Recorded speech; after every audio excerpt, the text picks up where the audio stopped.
नमस्कार, आप देख रहे हैं बहस बिहार की और आपके साथ मैं हूं विवेक। कुढ़नी की हार पर महागठबंधन में रार। कुढ़नी में जिनकी हार हुई, जिनकी जीत हो गई है, उनको बहुत सारी बधाई।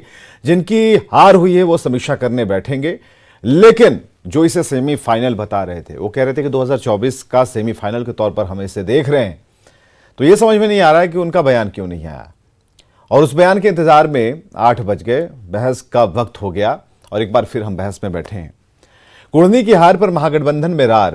अब महागठबंधन में क्या चल रहा है? अजीत शर्मा कुछ और कह रहे हैं, जगदा बाबू कुछ और कह रहे हैं, तो सभी अपने अपने तरीके से इस हार का मतलब निकालने में लगे हैं। उपेंद्र कुशवाहा कुछ और कह रहे हैं। तो ऐसे में इस पूरे मामले को समझते हुए जो बातें निकली हैं महागठबंधन खेमे के भीतर से, उन आवाज़ों को सुनना ज़रूरी है, जानना ज़रूरी है, देखना ज़रूरी है। तो सबसे पहले हम उसे सामने रखने जा रहे हैं। ये उपचुनाव में भारतीय जनता पार्टी ने अंततः जीत हासिल कर ली। इसके पहले हम गोपालगंज भी जीते थे और इस चुनाव के अंदर महागठबंधन ने पूरी ताकत लगा दी थी। लालू जी के नाम का भी उपयोग किया गया, उनकी किडनी ट्रांसप्लांट को भी मुद्दा बनाकर और इमोशनल कार्ड खेला गया। मुख्यमंत्री जी ने कई सभाएं की, मुख्यमंत्री के लिए प्रतिष्ठा का प्रश्न था, उसके बावजूद मुख्यमंत्री चुनाव हार गए, जबकि करोड़ों रुपया अंतिम रात में खर्च किया गया। मुख्यमंत्री जी, जिस तरह से आपने 2014 में लोकसभा चुनाव के बाद जब 2 सीट आपको आई थी, आपने इस्तीफा दे दिया था। इस चुनाव में करारी हार के बाद आपको इस्तीफा दे देना चाहिए। जनता नीतीश कुमार को पूर्णतः रिजेक्ट कर चुकी है। मुजफ्फरपुर के बगल का इलाका है, इसी के बगल में बोचाह में जब हम नीतीश जी के साथ चुनाव लड़े थे तो लगभग 35,000 वोटों से हारे थे। आज बिना नीतीश कुमार के और नीतीश कुमार जी और सातों जो महागठबंधन के दल हैं, 8 महागठबंधन दल और एक जिसको केवल एक मकान के एवज में एक पार्टी को जिसको नीतीश कुमार ने रखा है कि भाजपा हराने के कार्य के लिए, उन 8 दलों को हराते हुए यह बहुत बड़ी जीत है। स्थिति यह है कि महागठबंधन के राज में जिस प्रकार की लूट की घटनाएं, डकैती की घटनाएं बिहार में हो रही हैं और एक तरह से जंगल राज पार्ट 2 की जो वापसी किया है, इसको जनता नहीं बख्शेगी। अब वह समय नहीं है कि आप बूथ लूट लीजिए, यह समय जनता का है और जनता महागठबंधन को 2024 और 25 के चुनाव में उखाड़ फेंकेगी। देखिए, आश्चर्य मुझे भी लगा कि इसमें हम जब दौरे पर गए थे तो निश्चित तौर पर हम सभी कांग्रेस लोग भी गए थे, आदरणीय राष्ट्रीय अध्यक्ष ललन सिंह जी भी थे, हम लोग सब साथ घूमे। लग रहा था कि बहुत भारी बहुमत से जीतेंगे। लेकिन जब वहाँ पे राजनीति ये, जब भारतीय जनता पार्टी जदयू के साथ था, शराबबंदी जब हुआ सदन में, सभी लोगों ने, सभी पार्टी ने मिलकर शराबबंदी की थी। वहाँ इन लोगों ने क्या किया, जब हट गए भारतीय जनता पार्टी, तो वहाँ गेम ये किया कि सभी जो ताड़ी पीने वाले, देखो विरोध हुआ, माननीय मुख्यमंत्री जब मंच पर थे और ताड़ी लेके सभी लोग, पारसी समुदाय के लोग और मुशहर लोग, जितने लोग थे, करीब 20-25 हज़ार वोटर, बिल्कुल भारतीय जनता पार्टी ने उसको बरगलाने का काम किया। और ये शराबबंदी लेके जो ताड़ी खोलिए लेके जो नहीं हुआ, इसके चलते निश्चित तौर पर उसमें नाराजगी थी और हमको लगता है कि वो लोग, सारे लोग बीजेपी को वोट कर दिए हैं, इसलिए उनकी जीत हुई है। लेकिन जहाँ तक और सब जातियों का, शराबबंदी तो जनता के हित में है, परिवार के हित में है, लेकिन उसको बरगलाने का काम ही भारतीय जनता पार्टी ने किया। जब तक आप सरकार में थे तो उसकी चर्चा नहीं करते थे, सपोर्ट करते थे। शराब मिल भी रहा है, ये हम भी मानते हैं, लेकिन पदाधिकारियों का दोष है। तस्करों से मिलके पदाधिकारी शराब को अंदर आने दे रहे हैं और यह बिक रहा है। इसको कड़ेती से पालन करना होगा, पदाधिकारी पर कार्रवाई करनी होगी और नहीं होगा तो फिर से समीक्षा की जाएगी। कहाँ कमी रह गई सर? कभी कहीं नहीं है, आप ख्याल कर लेना। यदि 2 चीजें एक जगह मिलती हैं तो एका खोने में थोड़ा एक स्वरूप ग्रहण करने में जो समय लगता है, यही है इस नतीजे का परिणाम कि अभी जिस एकता और ताकत की बल पर इस बिहार को लेकर के चलना है, कमजोर गरीब, जिसको हम कहते हैं कि देश को खंडित से बचाने होने वाली ताकत, गांव की रक्षा करने वाले, गुड़शेबाजियों से इस भारत को बचाने वाले लोग, अभी एकात्मक स्वरूप उनका नहीं हो पाया, थोड़ा समय शायद लगेगा। चलिए, जगदा बाबू कह रहे हैं कि थोड़ा समय लगेगा। अजीत शर्मा ये कहते हैं कि शराबबंदी एक गलत फैसले की तरफ था, लोगों ने इसे किस तरीके से लिया, तमाम बातें हो रही हैं। हमारे साथ आज चर्चा करने के लिए धनंजय गिरी प्रवक्ता बीजेपी से हमारे साथ मौजूद हैं, अनुप्रिया हैं प्रवक्ता जेडीयू से। स्वागत है आपका भी। डॉक्टर संजय कुमार राजनीतिक विश्लेषक हमारे साथ हैं, ध्रुव कुमार जी वरिष्ठ पत्रकार हमारे साथ मौजूद हैं। सबका एक साथ बहुत बहुत स्वागत करना चाहेंगे। बधाई है गिरी जी, मिजाज एकदम टन टन लग रहा है और देखकर एकदम चेहरे से ही चमक दिख रही है। स्वीकार कीजिए बधाई। स्वीकार करते हैं और आपको भी बहुत बहुत बधाई।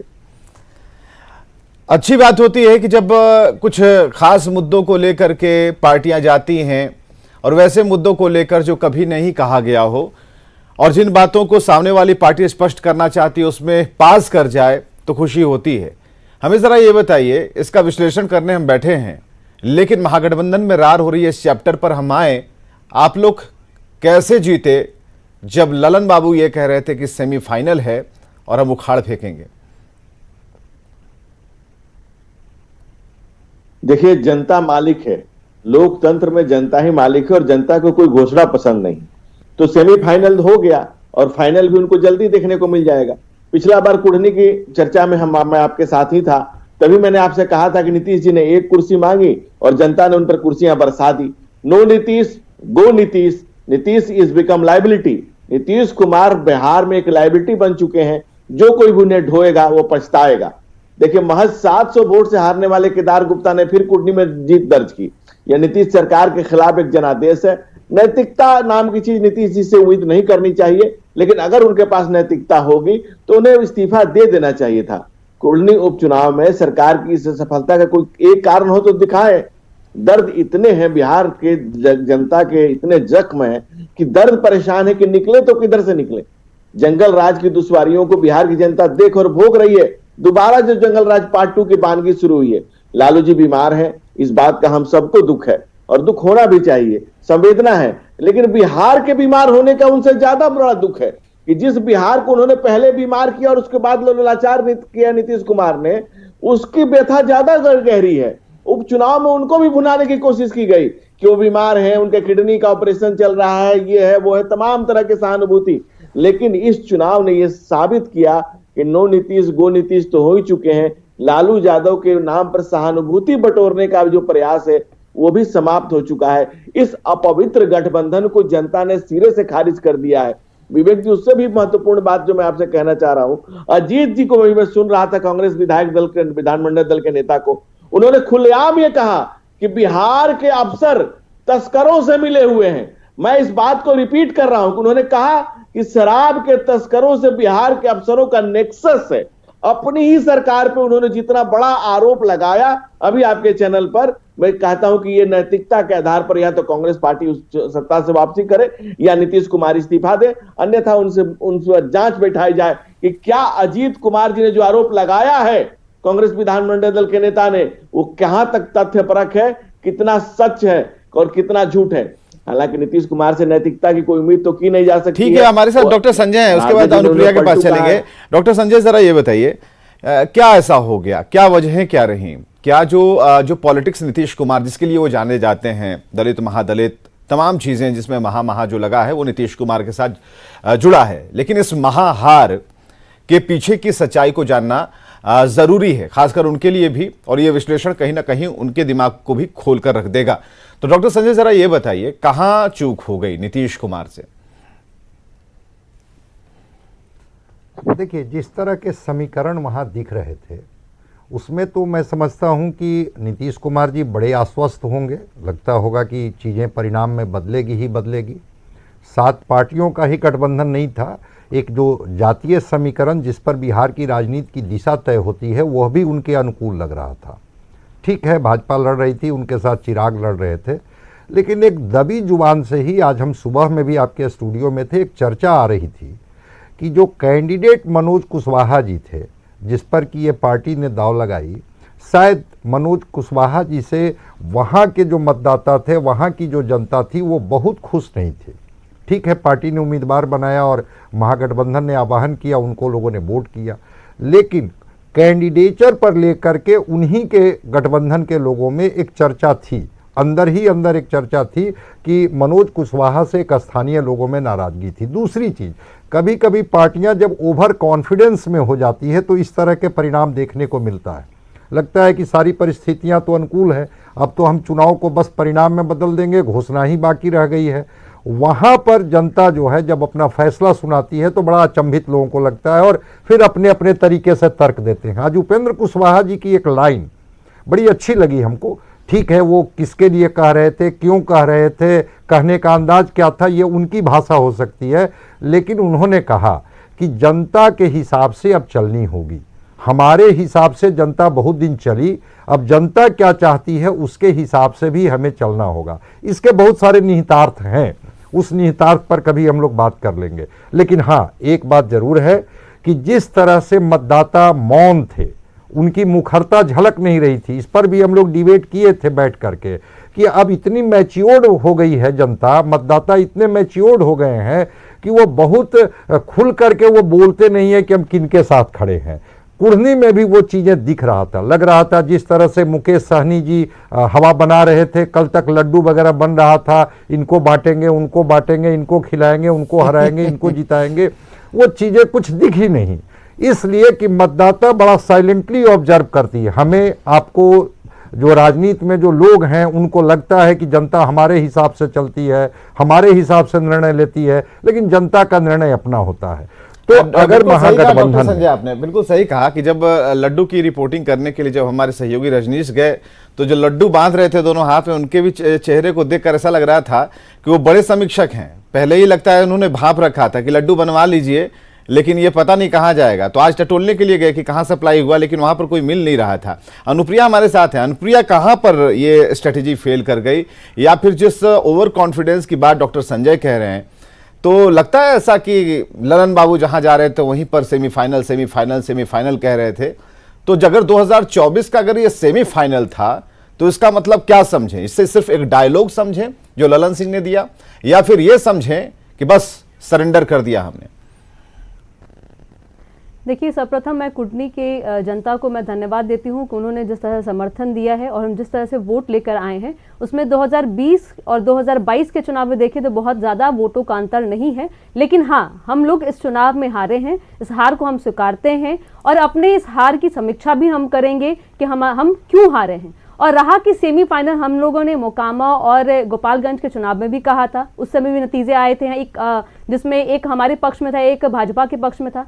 कुछ देर पहले मैं धनंजय जी को मैं सुन रही थी, उन्होंने कहा कि जब वो कांग्रेस के नेता अजय जी के बयान को जब वो सुन रहे थे तो बयान को उनको अच्छे से सुन लेना चाहिए। उन्होंने यह भी कहा कि जिस आप शराबबंदी में जेडीयू के साथ में आप जब थे साथ में, तब आप उसकी बहुत ही तारीफ करते थे। इस बार कुढ़नी विधानसभा में आप जब चुनाव में थे, आपने जनता को बलगड़ाया है। आप नहीं चाहते हैं जो नीचे तबके के लोग हैं वो ऐसे व्यवसाय से बाहर निकल करके समाज में प्रगति करे और एक जो हमारे समाज में शराब के धंधा को, अनुप्रिया, जनता बहुआ है बहुआ नहीं है, नहीं तो एक खिलौना देख के दूसरा खिलौना दिखा दिया, इतना आसानी से जनता को बरगलाया जा सकता है। भाजपा को मैं बोल लूं, उसके बाद में आप बोले कि भाजपा जिस तरह से कूटनीति करती है, वो अक्सर जब वो साथ में होती है तो उसकी एक विचारधारा अलग होती है, जैसे ही वो अलग होती है उसकी विचारधारा अलग हो जाती है। मैं एक सवाल उनका है कि अगर उन्होंने यह कहा कि अगर उन्होंने जाके बीच में, जनता के बीच में उन्होंने बलगड़ाया है और कहा है कि उनके लिए यही एक जरूरी है, क्या अभी मैं हमारे जो नेता है उपेंद्र कुशवाहा जी ने कहा कि जनता के हिसाब से चलना चाहिए। जनता के मांग के आधार पे माननीय मुख्यमंत्री जी ने शराबबंदी किया है और उससे हम लोगों ने देखा है कि महिलाएं किस तरह से अपने घरों में सुरक्षित रहती हैं, सड़कों पर निडर होकर घूमती हैं, युवा वर्ग जो है जो कई एक्सीडेंट, नहीं तो सब कुछ जब इतना बढ़िया किया, महिलाओं के लिए किया, पुरुषों के लिए किया, सब कुछ बहुत बढ़िया किया, तो फिर रिजल्ट क्यों नहीं आया?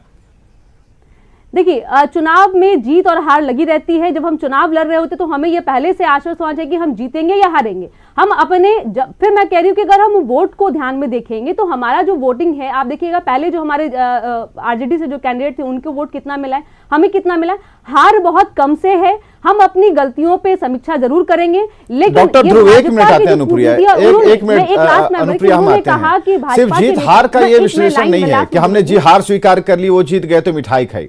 डॉक्टर ध्रुव, दिन भर आप बैठे रहे और चुनावी माहौल को देख रहे थे, काउंटिंग हो रही थी।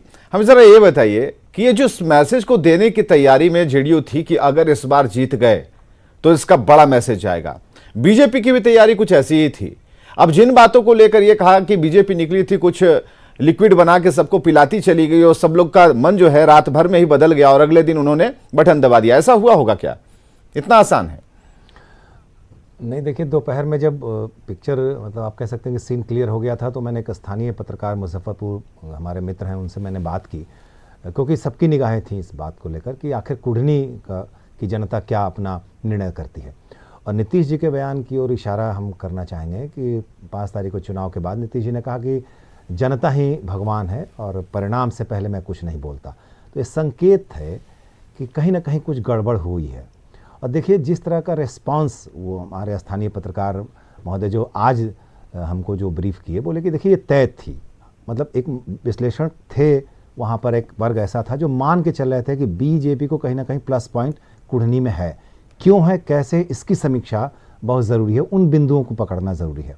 देखिए ये बात उपेंद्र कुशवाहा जी ने भी स्वीकार की है कि हमको जनता की उम्मीदों पर खड़ा उतरने के लिए जनता के हिसाब से सोचना पड़ेगा, न कि हम कोई इम्प्लीमेंट करने से पहले चीज़ें थोप दें।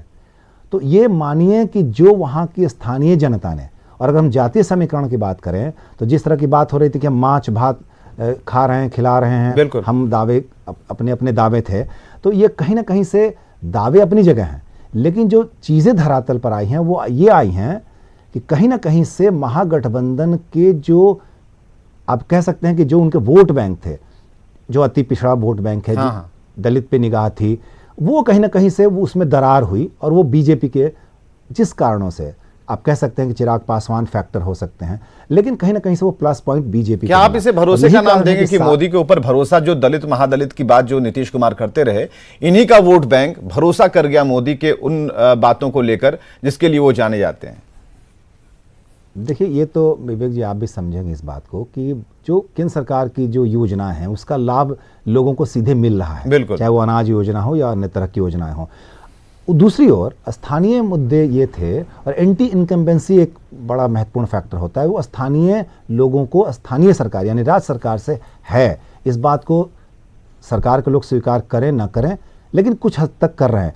मैं कांग्रेस नेता के बयान पर ज़रूर आना चाहूँगा कि देखिए एक तो मानिए ठीक है कि शराबबंदी बहुत अच्छी चीज़ है, इसे शायद ही कोई इनकार करे, लेकिन शराबबंदी को पूरी तरह से सही तरीके से इम्प्लीमेंट करना भी सरकार की ही जवाबदेही है। अगर कहीं कहीं कमज़ोरी है और उसका गलत असर लोगों में जा रहा है, लोगों को शराब मिल रही है, लोग पी के उसी तरह से लोग कर रहे हैं वारदातें जो पहले की जाती थी, हर जगह शराब उपलब्ध है, तो इसके लिए किसको जिम्मेवार ठहराएंगे? और ये कहीं ना कहीं से उन महिलाओं को, जिन महिलाओं के मांग पर शराबबंदी हुई थी या जो उससे प्रभावित लोग हैं, सेक्टर है, उनको कहीं ना कहीं से दिख रहा है कि मजाक है हमारे साथ, ये शराबबंदी के नाम पे मजाक है। तो मुझे लगता है कि सरकार को इससे सबक ये लेने की जरूरत है। ठीक कर रहे, मंथन होनी चाहिए, और अभी कुछ बिगड़ा नहीं है। मैं अनुप्रिया शायद बता पाए, अनुप्रिया एकदम बिल्कुल कम शब्दों में सेमीफाइनल नहीं कहा जा सकता। क्या सबक मिला? जो ध्रुव जी पूछ रहे हैं, क्या सबक मिला? कुछ सबक मिला आपको? देखिए फिर मैं कहूंगी कि हम लोग जनता के मांग के आधार पे शराबबंदी पे हैं और इस पे हम लोग अडिग भी हैं। रहा की जो त्रुटियां निकल के आती हैं कि कई बार ऐसे की घटना देखने मिलती है कि शराबबंदी जहां पे विफल नजर आती है, इस पे चिंता माननीय मुख्यमंत्री जी ने खुद कहा, मंच से उन्होंने कहा है, और उस पे उन्होंने कार्रवाई भी करने के लिए कहा है कि जो बड़े पदाधिकारी है उनको दिशा निर्देश भी दिया गया कि आप इसमें जो भी लोग सम्मिलित हैं उनको सजा मिलनी चाहिए। मैं आप जब बोल रही थी आपने मुझे रोका था, मैं ये बात कहना चाहूँ कि अगर यहाँ पे अगर बात हो रही है कि मोदी जी पर भरोसा किया गया है बिहार की जनता ने, तो हम लोगों ने पूरे भारत में कई चुनाव को देखा, हमने हिमाचल को भी देखा, गुजरात को भी देखा। अगर मोदी जी की करिश्मा थी तो हिमाचल में क्यों नहीं दोबारा चुनाव बीजेपी बना ली? एमसीडी के इलेक्शन में देख ले, वहां क्यों नहीं भाजपा पर भरोसा कर जिता पाई? तो भाजपा के लोग जिस नैतिकता के आधार पे माननीय मुख्यमंत्री जी पर सवाल उठा रहे हैं, उसी नैतिकता के आधार पे हिमाचल के चुनाव के नतीजों को देखते हुए, एमसीडी के चुनाव के नतीजों को, और जो यूपी में भी चुनाव हुआ है, उड़ीसा में जो चुनाव का रिजल्ट आया है, उसके आधार पे उनको समीक्षा करनी चाहिए और उन्हें अपने नेताओं को वहां चुनाव अपनी इस्तीफा देनी चाहिए। ये इस तरह के बयान दे करके कि वो जनता को दिग्भ्रमित करते रहते हैं और अपने कहानी खुद ही रचते रहते हैं। इसलिए मुझे लगता है कि बीजेपी के प्रवक्ता को लीजिए, नरेंद्र मोदी से इस्तीफा मांगा जा रहा है ना। हमारी बहन जो बात कह रही है, हमारी बहन जो बात कर रही है, आदरणीय नीतीश कुमार ने 2014 में 2 सीट आने पर खुद ही इस्तीफा दे दिया था। तो यानी कि उस समय वो नैतिक थे, आज वो अनैतिक हो गए। वो अपनी घोषणा तो खुद ही कर रहे हैं कि मैं उस समय नैतिक था, आज अनैतिक व्यक्ति हो गया हूं। तो क्या नीतीश कुमार कि यह नैतिकता है? अगर उस समय नैतिकता थी, ये मेरी बहन बता दे। 2014 दूसरी की बात अगर आप कह नैतिक रहे की हैं बात आप करते आदरणीय नीतीश हैं, कुमार तो जिस बार आप पार्षद कह रहे हैं मुखिया कि और जिस सरपंच का आप चुनाव अब भी जिस अपने बल पे चुनाव नहीं जीते हैं कभी, आप जब जीवन में आज नहीं जीते जब हैं। आप जदयू वो के दूसरे साथ में कंधे थे पर कि चढ़कर हमारे कहीं किए मिला गए कार्यों देखे। के आधार पे आज आप तक चुनाव में भारतीय वोट जनता मांग रहे पार्टी के थे, कंधे पर आज थे, हमारे किए अब गए राजू जी कार्यों के पे आप कंधे कह पर रहे है। हैं कि उंगली और उठा रहे हैं कि कहा बिहार में जाता है किसी तरह liability है बहन। की आप समझ लीजिए। दूसरे मैं आपसे एक सवाल कह रहा हूं, आपने कहा शर्मा जी की बात को, शर्मा जी दिन भर बोलते हैं, मैं उसकी बात नहीं कर रहा हूं। शर्मा जी ने एक लाइन का जो आरोप पत्र लगाया, जो आरोप लगाया कि बिहार के नहीं, आप धनंजय जी, ये आपके पार्टी की एक नीति है कि जो आपको सूट करता है वो आप सुनते हैं, जो आपको सूट नहीं करता है वो आप सुनते ही नहीं है। ये आपकी एक नीति रही है, नीति रही है। आपको जो अच्छा लगेगा उसको आप सुनिएगा। वो दिन भर बोलते हैं, आप बोलेंगे उसमें से एक लाइन उठा के करिएगा कि मैं उनको सुनूंगी। जब वो आरोप आप पे भी लगाया उन्होंने कि आपने जनता को दिग्भ्रमित किया है, आपने उनको फिर से शराब की ओर बढ़ने का आप कह रहे हैं। अगर आपको लगता है कि शराबबंदी इतनी खराब है तो गुजरात में आप कह दीजिए कि शराबबंदी भी हटा देना चाहिए। कई सालों से गुजरात में शराबबंदी है, वहां आप क्यों नहीं कहते हैं? देखिए, दो बात मत कहिए, आप एक ही बात पर रहिए। ड्रोन से शराब खोजते हैं, ड्रोन से, और वो भी नहीं हो पा रहा है। एक सपना नीतीश कुमार ने देखा, मेरा देखो मैंने देखा। आप 3 महीना पहले जो हमारे साथ थे तो आप भी उसे ड्रोन से देख रहे थे, और उसे ड्रोन के आधार पे आप कह रहे थे कि बिहार में सुशासन है। उसी बस 3 महीना पहले की मैं बात कर रही हूँ। आप जब साथ में थे तो इसी काम के आधार पे आप हमारी चर्चा कर रहे थे। और अरे क्या अनुप्रिया जी, अनुप्रिया जी क्या बोल रही हैं? ये भी जांच का विषय है। ठीक है, हमारे साथ संजय कुमार हैं, डॉक्टर संजय कुमार। कंक्लूड करते हैं सर, इसको कंक्लूड करते हैं। उन वजहों को तलाशते तलाशते यहां तक पहुंच गए कि अब तो भाई कहां कहां से शराब की बोतलें मिल जाएंगी। धनंजय गिरि जी, यहां से नहीं मिलेगी, यहां पर बिल्कुल कहीं कोई दिक्कत नहीं है, यहाँ पर इस प्रवेश एकदम बिल्कुल निषेध है, यहाँ पर नहीं मिलने वाला। हाँ, डॉक्टर संजय कुमार जी, बिहार में हर जगह दृश्य ठीक उपलब्ध। हाँ, डॉक्टर संजय कुमार जी, इसको कंक्लूड कीजिए सर। दो तीन चीजें जो रिफ्लेक्ट हो रही थी उसको समझने की जरूरत है। जी जी। कुछ दिन पहले ही पासी समाज के लोगों ने जो प्रदर्शन किया था पटना में, वो अपने रोजगार को लेकर के मुखर थे। बिल्कुल। और आज जगता बाबू का बयान भी कुछ इसी तरह का पोर्टल पर मिलता जुलता आया जी। कि 19वें राउंड के बाद जो गरीब और कमजोर तबके के लोग थे उन्होंने बीजेपी को वोट कर दिया, या उन्होंने हमें वोट नहीं किया। इशारा वही था। ईबीसी का वोट भी दरकार है, दलित का वोट भी दरकार है।